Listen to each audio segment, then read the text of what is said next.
Hey everybody, this is Grace.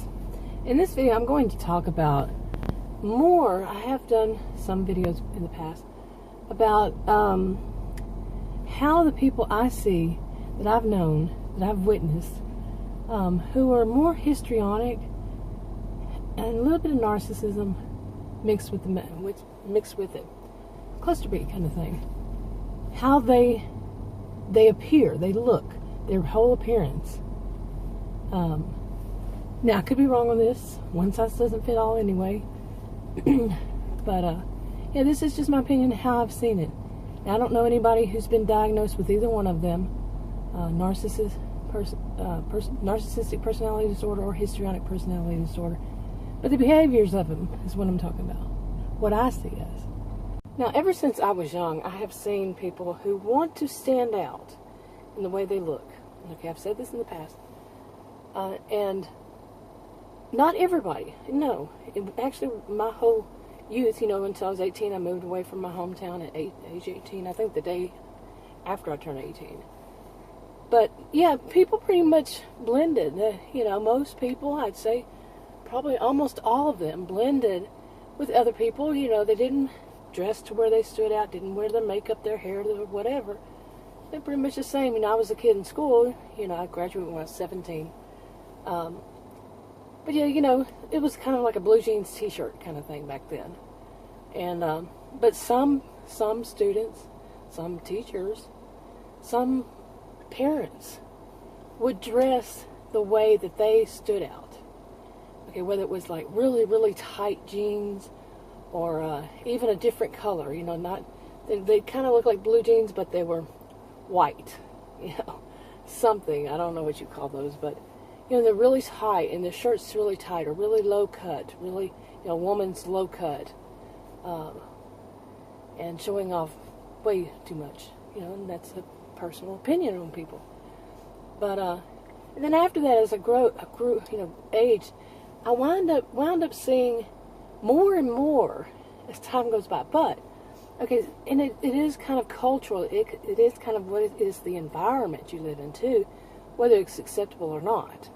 Because when I was, I moved around a lot after I was 18, after I turned 18, and eventually I wound up in Austin. I was there more than once, in Austin, Texas, and, if you look up Austin, Texas, you can see that, weird is fine, But, there's something about that now, but then, yeah, people dress different, very different than when I grew up, and I stood out because I was plain Jane, and I stood out, and I was not a person to want to stand out, not really one to go with the crowd, but, there's a middle ground there, So I started buying a lot of clothes. I went through a stage, I was in my early 20s, went through a stage of buying more clothes, okay, that weren't, look at me, but, they weren't look at me because they were either end of the spectrum,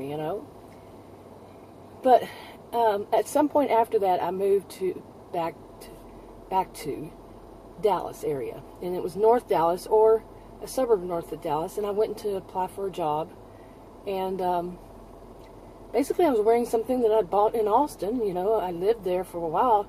I don't know how many years it was, but that's the clothing I had. That's the clothing they sold. That's what people bought there. That's what people wore. You see? So I went to the job interview in Dallas, and the woman, it was for a temporary job, and that's how you could get jobs, permanent jobs, through a temporary agency. Or maybe it was an employment agency, I don't know. It's a long time ago. But the woman that was interviewing me said that I needed to go home and change my clothes because that's not appropriate for an office job. And it was where I had lived in Austin for an office job. And Adam was actually waiting for me. He was there in the car at the time, and he got livid. He was very upset. And I said, I'm going to do it. I'm going to buy an old woman's, outfit, which was kind of funny because my view of old woman when I was in my, early to mid 20s, I'd say mid 20s by then, was totally different than what I think now. But so I did.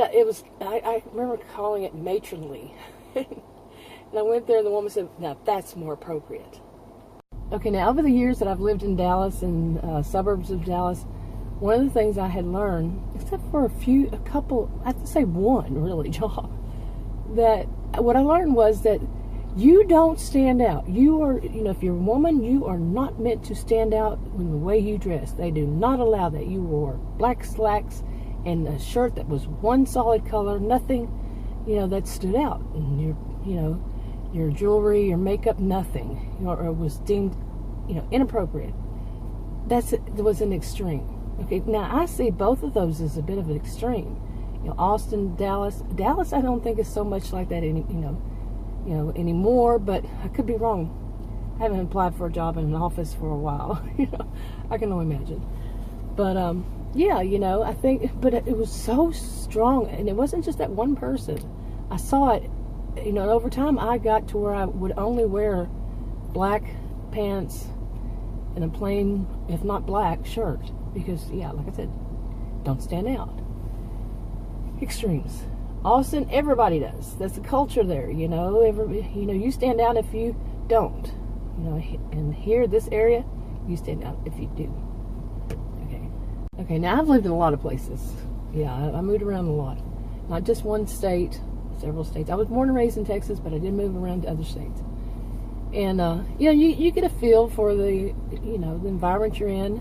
My lesson was earlier in life. I was I think the first time I moved there, I was in my teens, late teens. Well, it would have been late teens and early 20s. And so you get a feel for it. That was my first experience, was to get a feel for what other people are doing. When in Rome. I don't always agree with that. I really don't agree with that. Anyway, but there's still people that no matter what, they are going to stand out. Like, I said in other videos, they're the way how they are emotionally, how they are in any way, really. But also, get back on this about clothing, they will still stand out somehow, even if it's kind of like, people around you wear bright colors and all this stuff. They're going to be like, what I was thinking a while ago was, like, how many of us remember Mr. T, all the jewelry, the bling? Yeah, their bling is going to be way out there. Okay, it's going to be more than anybody else would do. And it could be more in anything that's going to be on their body. It could be tattoos, jewelry, piercings. Their hair can be just like a lion. A lion. Okay, they're going to have it to where they are above on that mark, on standing out, than everybody else. Also, what I've seen with them with this is they're suggestive.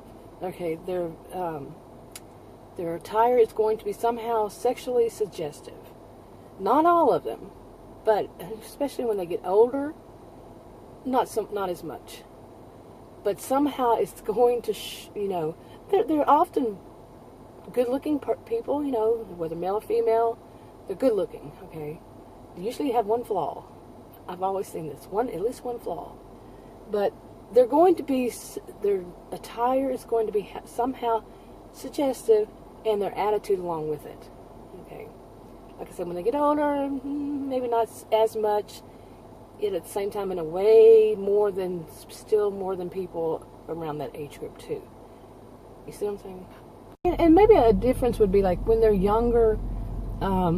Say it's a woman.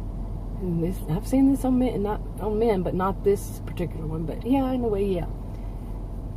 They will wear shirts or something that are, what is it, mesh? Yeah, you can see through it. They're going to be showing off their bra. A woman's showing off her bra, or a man showing off his chest. How muscular he is. And really tight pants, really tight short skirts. If it's a woman, really short skirts. And so on, so on and so forth. It's going to be suggestive, and along with their attitudes. And I've also seen them as very, I think people used to call it touchy-feely. They're going to touch you. They're going to, just touch you some way, somehow. And it's going to seem inappropriate, because it is inappropriate. Okay? And that could be touching you or touching someone they're around, they're with, whatever. But yeah, but really they're going to stand out. Their bling is going to be more, like I said, than anybody, you know, else around. The loudness of their clothes is going to be really loud. The see-throughness, I invented that word, is going to be more than anybody around. They're going to be more on the extreme than anybody else around. Okay, and like I said, when I had moved to Dallas, moved to Austin, that is, and I was plain Jane, yes, that plain Janeness would have stood out, like I said earlier. So you see what I'm saying? You know, like when I was in school, I remember a girl, she, you know, fellow student in high school, she wore what we called back then, I think we even called it that back then, goth. And then not long after that, that became very popular. I don't know if it still is today. I think so. But, you know, goth, and black, and, you know, really black clothes and everything. And, I wonder what she's doing today. But she was hated back then because she stood out, you know, and people just didn't tolerate it as much as today. And I think people more tolerate it more today than they did back then. Okay, anyway, I'm on a roll today of making these videos. So if you see, this is my third one, I think, about this topic, and I have one more that's on my mind. And I know I've done some of this in other videos in the past, but I'm putting them all together. Hopefully, I'll remember to do that. Yeah, and don't get sidetracked on something else, because you know life gets in the way sometimes. Anyway, I think that woman thinks I'm waving at her over here, so I'm going to go ahead and wrap this video up. If you want to subscribe to this channel, click the circle. If you want to watch another video on this channel, click one of the rectangles. Sorry, distraction.